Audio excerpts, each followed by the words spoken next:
हमारे इस YouTube channel के सेगमेंट फास्ट न्यूज में आप तमाम का इस्तकबाल है। इस वीडियो में आप देख सकते हैं कमेंटों में बहुत ज्यादा खबरें। तो आइए शुरू करते हैं वीडियो को और देखते हैं आज की ताजा तरीन खबरें। हरियाणा के गवर्नर बंडारू दत्तात्रेय के काफिले में शामिल गाड़ियों को हादसा। हरियाणा के गवर्नर बंडारू दत्तात्रेय के काफिले में शामिल गाड़ियों को हादसा पेश आया। पुलिस के मुताबिक इतवार की रात जब गवर्नर हैदराबाद से हरियाणा के लिए रवाना हो रहे थे तो इनका काफिला शमशाबाद इंटरनेशनल एयरपोर्ट की तरफ बढ़ रहा था। इस दौरान किशनगुड़ा पुल के करीब एक कार अचानक उनके काफिले के दरमियान आ गई, जिसकी वजह से एक गाड़ी के ड्राइवर ने फौरी ब्रेक लगाई। इसके नतीजे में काफिले में शामिल 3 गाड़ियां एक दूसरे से टकरा गई। इस हादसे में 3 गाड़ियों को नुकसान पहुंचा, जबकि सिक्योरिटी कैमरे के चंद अफराद मामूली तौर पर जख्मी हुए। खुशकिस्मती से किसी भी तरह का कोई जानी नुकसान नहीं हुआ। शमशाबाद पुलिस ने इस वाक़े की तहकीकात शुरू कर दी है और केस दर्ज कर लिया है। नंबर प्लेट पर टीएस के बजाय टीजी लिखवाने वालों को महकमा ट्रांसपोर्ट की वार्निंग। तेलंगाना महकमा ट्रांसपोर्ट ने मोटरसाइकिल सवारों के लिए एक अहम वार्निंग जारी की है जो अपनी पुरानी गाड़ियों की नंबर प्लेट्स में तब्दीली कर रहे हैं। हाल ही में तेलंगाना हुकूमत ने टीएस को टीजी में तब्दील करने का हुक्म जारी किया है, जिसकी वजह से कुछ गाड़ी मालिकान अपने नंबर प्लेट्स पर टीएस के बजाय टीजी लिखवा रहे हैं। महकमे के हुक्म ने इस मामले पर वजाहत देते हुए कहा कि टीजी सीरीज सिर्फ उन नई गाड़ियों पर लागू होगी जो नोटिफिकेशन के इजरा की तारीख के बाद खरीदी जाएंगी। अगर कोई शख्स अपनी पुरानी गाड़ियों की नंबर प्लेट पर रियासती कोड टीजी तब्दील करता है तो उसे छेड़छाड़ तस्वुर किया जाएगा। महकमा ट्रांसपोर्ट ने सख्ती से ऐलान किया है कि इस अमल में मुलव्विस अफराद के खिलाफ कानूनी कार्रवाई की जाएगी। इस वार्निंग के जरिए महकमे का मकसद लोगों को क़वानीन की पासदारी की अहमियत से आगाह करना है और गैर कानूनी सरगर्मियों से रोकना है। अवामी आगाही के लिए यह भी जरूरी है कि वो अपनी पुरानी नंबर प्लेट्स में तब्दीली के हवाले से कानूनी तकाज़ों का ख्याल रखें।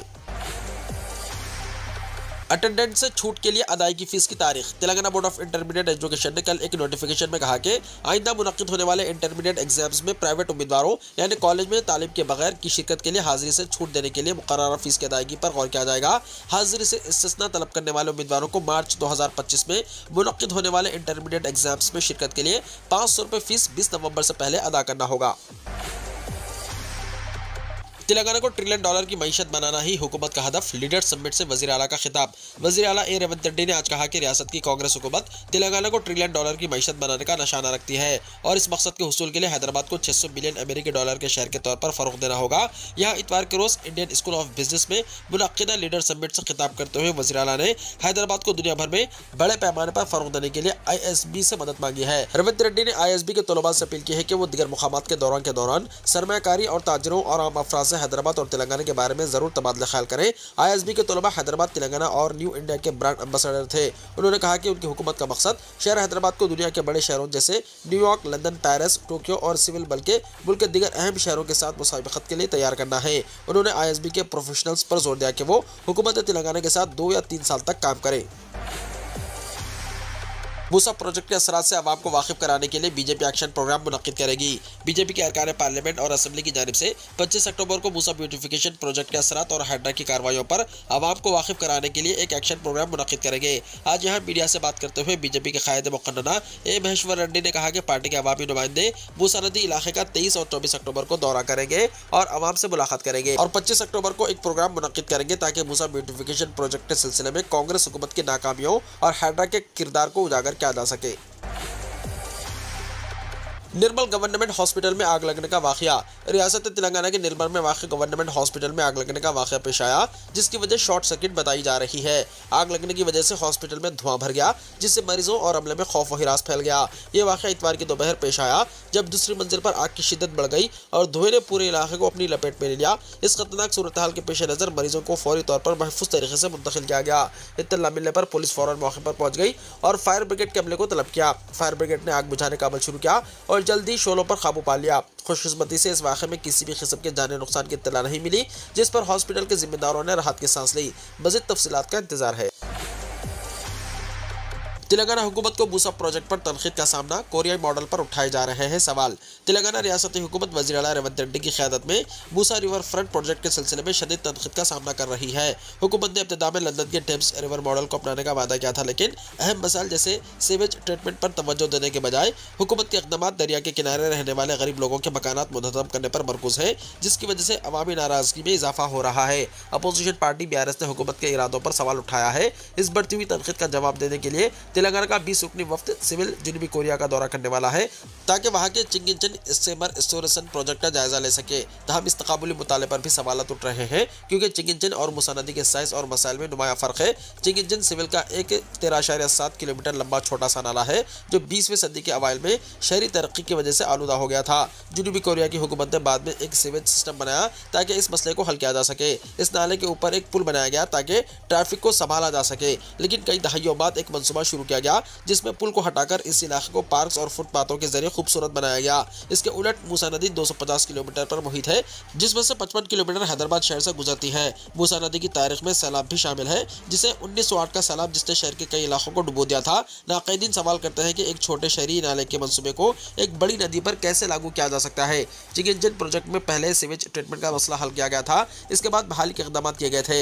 इसके बरक्स तेलंगाना हुकूमत ने मूसा नदी के लिए मुनासिब सीवेज ट्रीटमेंट को तरजीह नहीं दी है, जिससे माहौलियाती माहिरीन को खदशा है कि अगर सीवेज के मसले को हल न किया गया तो मूसा नदी आलूदा ही रहेगी और इस मंसूबे की कामयाबी मुतासिर हो सकती है। जू पार्क में ट्रेन का दोबारा आगाज। नेहरू ज़ूलॉजिकल पार्क ट्रेन में मरम्मत के तकरीबन 4 महीने बाद दोबारा आगाज कर दिया गया है। 1968 में BHEL ने इस ट्रेन का तोहफा दिया था। Doctor Sunil S Hiremath IFS director zoo park और क्यूरेटर ने इस ट्रेन को झंडी दिखाई। पार्क में दोबारा ट्रेन के आगाज पर जू आने वाले अफराद बशमूल बच्चों ने मसरत का इजहार किया। तकरीबन 400 अफराद ने इस ट्रेन में सफर किया। उर्स शरीफ हज़रत मुहद्दिस सदकन रहमतुल्लाहि तआला अलैह। हज़रत मुहद्दिस सदकन अबुल हसनात अलहाज सैयद अब्दुल्ला शाह नक्शबंदी मुजद्दिदी क़ादरी के 62वें और हज़रत अबुल बरकात अलहाज सैयद खलीलुल्लाह शाह नक्शबंदी मुजद्दिदी क़ादरी के 33वें और हज़रत अबुल खैरात अलहाज सैयद अनवारुल्लाह शाह नक्शबंदी मुजद्दिदी क़ादरी के 20वें और हज़रत अलहाज अबुल खैर सैयद रहमतुल्लाह शाह नक्शबंदी मुजद्दिदी क़ादरी के 14वें और हज़रत अबुल फैज़ सैयद अताउल्लाह शाह नक्शबंदी मुजद्दिदी क़ादरी अलैहिमुर रहमा के 90वें उर्स शरीफ के मौके पर 2 रोज़ा उर्स बतारीख 18-19 रबीउल सानी बमुताबिक 22-23 अक्टूबर बरोज़ मंगल और चहारशंबा बमुकाम नक्शबंदी चमन मिस्रीगंज हैदराबाद में बाद नमाज असर नबीर मुहद्दिस सदकन हज़रत डॉक्टर सैयद सिबगतुल्लाह शाह नक्शबंदी मुजद्दिदी क़ादरी जानशीन हज़रत अबुल खैर सैयद रहमतुल्लाह शाह नक्शबंदी मुजद्दिदी क़ादरी की सरपरस्ती में मनाया जा रहा है। नमाज असर 5 बजे अदा की जाएगी और बाद नमाज असर खत्म कुरान पाक होगा और बाद नमाज मगरिब चादर गुल पेश की जाएगी। मुरीदीन, मुअत्तक़ीन और मुतवस्सिलीन से इस 2 रोज़ा प्रोग्राम में शिरकत की ख्वाहिश की गई है। रियासत के बास अजला में बारिश का इम्कान। महकमे मौसमियात ने कहा है कि आइंदा 24 घंटों के दौरान अजला, आदिलाबाद, आसिफाबाद, मंचिर्याल, राजन्ना सिरसिल्ला, भद्राद्री कोत्तागुड़म, नलगुंडा, सूर्यापेट, महबूबाबाद, वरंगल, हनमगुंडा, वनपर्ती, नारायणपेट, जोगलम्बा गढ़वाल में 30 से 40 किलोमीटर फी घंटे की रफ्तार से तूफानी हवाओं के साथ बास मुकामात पर बारिश का इम्कान है। महकमे ने कहा कि आइंदा 7 दिनों के दौरान रियासत के चंद मुकामात पर हल्की तो औसत या फिर गरज चमक के साथ बारिश का इम्कान है। गुज़िश्ता 24 घंटों के दौरान निर्मल में बास मुकामात पर शदीद बारिश हुई। ज़िले आसिफाबाद में बारिश और बिजली गिरने का वाक़या। ज़िले आसिफाबाद में गुज़िश्ता शब मौसलाधार बारिश हुई। ज़िले के कोटला में गरज चमक के साथ मौसलाधार बारिश के दौरान बिजली दरख्त पर गिर पड़ी। ज़िले मुस्तकिल के साथ साथ वांगडी, कागज़नगर और कोटाला मंडलों के कई कॉलोनियों में पानी दाखिल हो गया, जिसके नतीजे में आवाम को सख्त मुश्किलात का सामना करना पड़ा। किसानों ने मसरत का इजहार किया क्योंकि मौजूदा बारिश से कपास की फसल की पैदावार में इजाफे का इम्कान है, क्योंकि कुछ अरसे से बारिश न होने की वजह से कपास बीज के मरहले पर ही है। महकमे मौसमियात के हुक्काम ने वार्निंग जारी की है कि आसिफाबाद जिले में मजीद 3 रोज तक बारिश होगी। मलून राजा सिंह दोबारा घर पर नजरबंद। हैदराबाद पुलिस ने फिर एक मरतबा गोशा महल रुकन असम्बली मलून राजा सिंह को दोबारा घर पर नजरबंद कर दिया, जिस पर मलून ने ट्विटर पर लिखा कि क्या तेलंगाना हुकूमत दारुस्सलाम के हुक्म की तामील करते हुए इन्हें खामोश करने की कोशिश कर रही है। मुझे इससे कोई फर्क नहीं पड़ता। मैं सिकंदराबाद की माता मंदिर का दौरा जरूर करूंगा और माता का आशीर्वाद भी हासिल करूंगा। उन्होंने कहा कि हैदराबाद में मंदिरों की बेहुरमती की जा रही है और मुझे रोका जा रहा है। मुझे दूसरी मरतबा पुलिस ने घर पर नजरबंद किया है। वाज़ेह है कि मंदिर की मूर्ति को नुकसान पहुंचाने वाले शख्सों मुकामी अफराद ने पकड़कर जमकर पिटाई की थी और पुलिस के हवाले किया था और पुलिस इसे हिरासत में लेते हुए तफ्तीश कर रही है। कल जाफरानी तंजीमों ने एहतजाज किया और एहतजाज के दौरान शरपसंदी फैलाने की पूरी कोशिश की, जिसे पुलिस ने नाकाम बना दिया। हैदराबाद में वीकेंड बाइक रेसिंग, पुलिस की कार्रवाई। शहर में वीकेंड बाइक रेसिंग करने वाले नौजवानों के खिलाफ पुलिस ने सख्त कार्रवाई की है। रायदुर्गम पुलिस स्टेशन के तहत नॉलेज सिटी के करीब रात देर गए कुछ नौजवान खतरनाक स्टंट करते हुए बाइक रेसिंग में मसरूफ थे। पुलिस ने बर वक्त कार्रवाई करते हुए रात के वक्त 10 बाइक सवारों को गिरफ्तार किया। इनके पास से 10 रेसिंग बाइक भी जब्त कर ली गई और इस सिलसिले में मुकदमा दर्ज कर लिया गया। शहर में बढ़ती हुई बाइक रेसिंग की वजह से रास्ते से गुजरने वाले लोगों को मुश्किलात का सामना करना पड़ रहा है। ये खतरनाक करतबबाजी न सिर्फ नौजवानों के लिए बल्कि दीगर राहगीरों के लिए भी खतरे का बाइस बाइस बन रहे हैं। पुलिस का कहना है कि इस तरह की सरगर्मियां शहर में अमन व अमान को मुतासिर कर सकती हैं और इसके खिलाफ सख्ती से कार्रवाई की जाएगी। अवामी हिफाजत को मद्देनजर रखते हुए ये जरूरी है कि नौजवान अपनी तवानाई मुस्बित सरगर्मियों में सर्फ करें और ऐसे खतरनाक हुनर से परहेज करें। तेलंगाना और आंध्र प्रदेश के मुख्तलिफ प्रोजेक्ट से पानी छोड़ा गया। दरियाई कृष्णा के बालाई इलाकों में शदीद बारिश के नतीजे में पानी का बहाव मुख्तलिफ प्रोजेक्ट्स में देखा गया। तेलंगाना और आंध्र प्रदेश के मुश्तरका श्रीसालम प्रोजेक्ट के 4 दरवाजे खोलते हुए 1 लाख क्यूसिक पानी निचले इलाके में छोड़ा गया। नागार्जुना सागर प्रोजेक्ट की सतह में भी बतदरीज इजाफा दर्ज किया गया।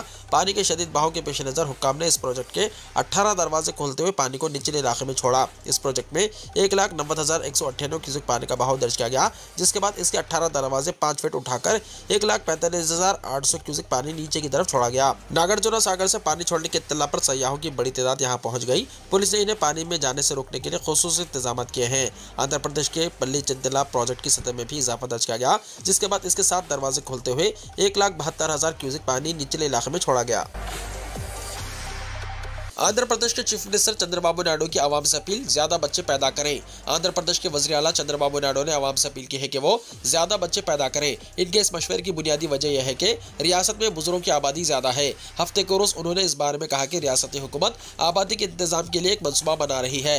इसके तहत एक बिल लाने पर गौर किया जा रहा है, जिसमें ज्यादा बच्चे वाले फैमिली को मुराद दी जाएगी। वज़ीर आला ने अपनी बात को जारी रखते हुए कहा, पहले हमने ऐसा कानून बनाया था जिसके तहत 2 से ज्यादा बच्चे वाले लोग इंतखाब नहीं लड़ सकते थे। हमने अब इस कानून को खत्म कर दिया है और अब इसकी जगह ऐसा कानून लाने का इरादा है जिसके तहत सिर्फ वही अफराद इंतखाब लड़ सकते हैं जिनके 2 से ज्यादा बच्चे हैं। हुकूमत ज्यादा बच्चे वाले कुंबों को मुराद देने के बारे में गौर व फिक्र कर रही है। वज़ीर आला ने रियासत की कम होती शरह पैदाइश पर भी तशवीश का इजहार किया है। उन्होंने कहा कि यहाँ की पैदाइश की शरह 1.6% है, जो कौमी शरह 2.1 से काफी कम है। अगर हालात यही रहे तो साल 2047 तक यहाँ बुजुर्गों की आबादी काफी ज्यादा हो जाएगी। उन्होंने तशवीश का इजहार करते हुए कहा कि सिर्फ आंध्र प्रदेश की बात नहीं है, मुल्क के कई देहात ऐसे हैं जहाँ सिर्फ बुजुर्ग ही बचे हुए हैं। वज़ीर आला ने कहा कि वैसे तो हमारे पास साल 2047 तक का डेमोग्राफिक एडवांटेज मौजूद है, लेकिन जुनूबी रियासतों खासतौर पर आंध्र प्रदेश में बढ़ती उम्र वालों की आबादी फिक्र में डालने वाली बात है। उन्होंने मजीद कहा कि चीन, जापान समेत कुछ यूरोपीय ममालिक भी इस तरह के मसाइल का सामना कर रहे हैं। जुनूबी हिंदुस्तान में इस मसले की असल वजह यह है कि